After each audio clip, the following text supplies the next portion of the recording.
ভাবুন তো, এক ভোরে খবর এলো সীমান্তের দিকে আকাশ অন্ধকার করে উড়ে যাচ্ছে একের পর এক যুদ্ধবিমান। সংখ্যা 1-2-10 না, পুরো 200। এতগুলো যুদ্ধবিমান একসঙ্গে মোতায়েন করা মানে এটা স্রেফ মেসেজ নয়, এটা একটা চ্যালেঞ্জ। আজকে জানব চীন কেন 200 যুদ্ধবিমান পাঠাতে পারে, এর পেছনে আসল উদ্দেশ্য কি, আর ভারত কিভাবে জবাব দেবে।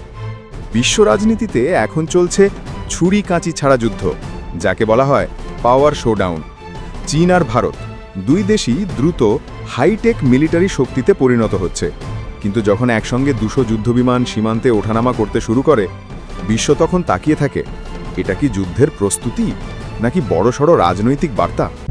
অনেকে বলে এটা হচ্ছে প্রেশার গেম, যেখানে আকাশ দেখিয়ে শক্তি দেখানো হয়। চীনের হাতে আছে বেশ কিছু আধুনিক ফাইটার, যেমন J-10, হালকা, দ্রুত, কম খরচে বেশি সংখ্যা মোতায়েন করা যায়।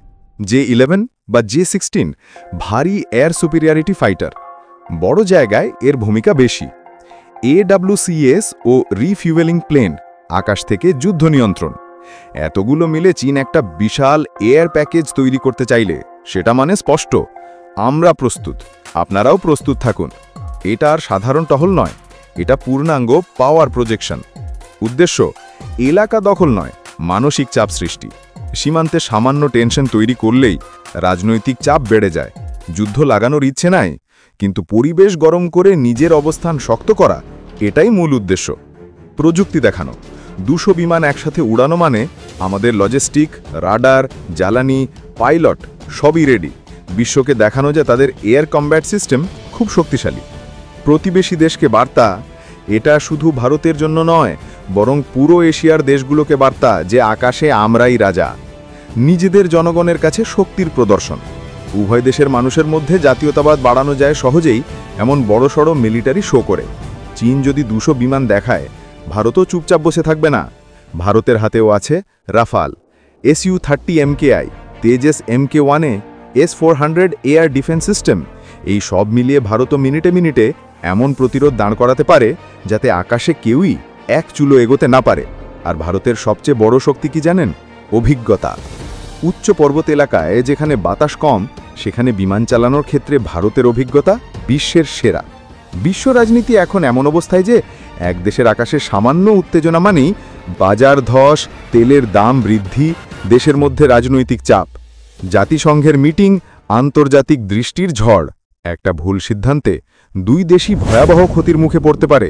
তাই দুই দেশই জানে যে শক্তি দেখানো আলাদা ব্যাপার, আর যুদ্ধ গড়া একদমই আলাদা। ছবির মতো দৃশ্যে যেখানে বিমান সারি সারি দাঁড়িয়ে থাকে, সামরিক নেতা বক্তব্য দেন, ওখানেই লুকিয়ে থাকে আসল বার্তা যে আমরা যুদ্ধ চাই না, কিন্তু আমরা দুর্বল নই। এই ভাষায় যেটা বলা হয় শো অফ ফোর্স, অর্থাৎ ভয় দেখানো, চ্যালেঞ্জ দেওয়া নয়, বরং দর কষাকষিতে নিজের মূল্য বাড়ানো। এর পেছনে বিশ্ব রাজনীতির বড় খেলা।